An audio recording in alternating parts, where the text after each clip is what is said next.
Hi Tusky Valley, it is Mrs. Schoeppner, and I'm here with my kids Chloe, Emerson, and Cooper, and we are going to read tonight Sofia Valdez, Future Prez, and the author is Andrea Beatty, and it's illustrated by David Roberts. Sophia was a baby who got things done, helping her family before she turned 1. She and Abuelo went out every week to help elderly friends around Blue River Creek, who couldn't get out and about on their own, and with no place to gather, were stuck home alone. Raking the leaves, taking pets for a walk, or just dropping by for a treat and a talk, Sofia Valdez did as much as she could for her family and friends and her whole neighborhood. A dreamer, a doer, a real-life go-getter. Most people like good, but Sofia liked better. Each morning, Abuelo walked Sofia to class. They walked home again along Blue River Pass, making plans, munching cookies, Abuelo and girl, except for that Tuesday when Pup saw the squirrel. With a howl, Pup took off, racing all through the town, over, under, beneath, and around. Sofia scrambled to try to keep up with the hollering man and the bellowing Pup. Up the squirrel ran to the top of a hill, made of leftover junk for the local landfill. They reached the tip-top of that mountain of trash, which jiggled and broke with an ear-splitting crash. Down they all tumbled and hit with a thud on a moldy old pumpkin surrounded by mud. "Ouch!" cried Abuelo. He struggled to stand. "A dangerous mess," he said, grasping her hand. The next day, Sofia walked to school solo, but it wasn't the same without her Abuelo. "This is not right," declared young Sofia, who glared at Mount Trashmore and got an idea. The very next morning at dawn, she planted a sign at the front of the lawn.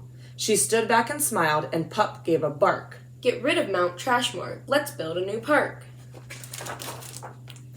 Each of her neighbors had something to say about benches and fountains and places to play. Meeting spots, gardens, a basket for bees, a rubber duck pond, and a kiosk for cheese. She drew every thought on her map of the park, which was perfectly perfect by a quarter till dark. She drifted to sleep in her soft, cozy bed. Then, bam, she woke up when a thought smacked her head.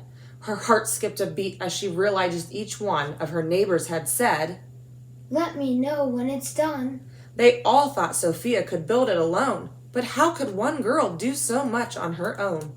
The weight of that thought made her tender heart ache as night thunder growled and she lay wide awake. Then dawn brought a storm and the gloomy sky wept, and the heartsick Sofia finally slept. Abuelo baked cookies when Sophie got up. He gave her a bagful and sneaked one to Pup. He blinked back a tear as he hugged his Sofia. "For courage, He whispered. Te amo mi vida." Sophia's knees wobbled. She felt weak inside. She looked at his ankle and quite nearly cried. Though she didn't feel brave or courageous at all, Sofia Valdez went to face City Hall.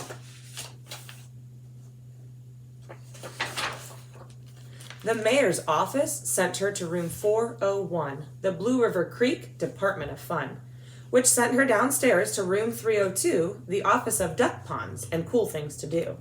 To the office of monkeys, the department of cheese, the division of fountains, and meetings and bees. Then down to the basement so musty and cramped, where all the town's papers were sorted and stamped. And that's where the clerk said what no one else did.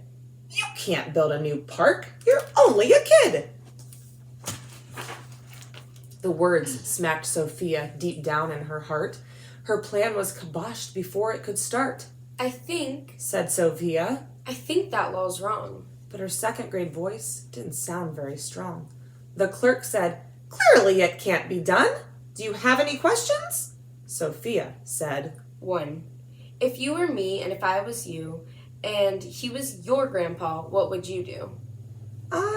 Well, said the clerk. Then she said nothing at all. She thought and she thought. Then she sent out a call to every employee through City Hall. The entire government of Blue River Creek crammed into the office to hear Sophie speak, but her words jumbled up and her cheeks turned bright red as a dozen emotions rushed into her head. Her heart beat so loudly she thought it would crack.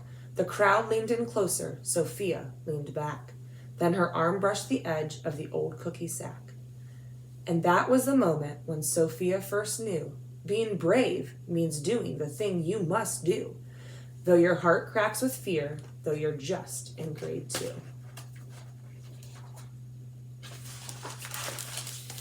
She took a deep breath, looked the mayor in the eye, and though her knees wobbled, she held her head high. Sophia started talking. She spelled out her plan and why it all mattered and how it began.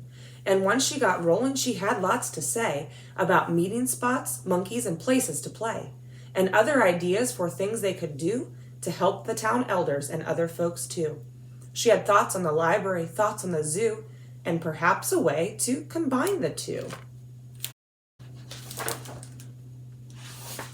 All right, Cried the mayor. go start a petition. If the town wants a new park, we'll form a commission. And so young Sophia got right to work with some help from her family and Pup and the clerk.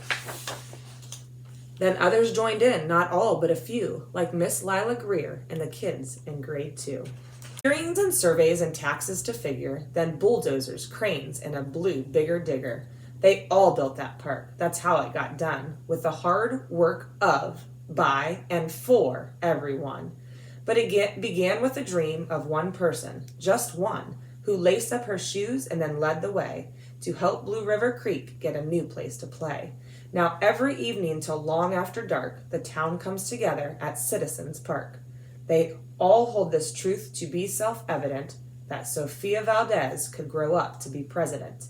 Until then, Sophia, that real-life go-getter, helps Blue River Creek get better and better. And that is the end of the story. We hope you enjoyed the book and have a fantastic evening. Night.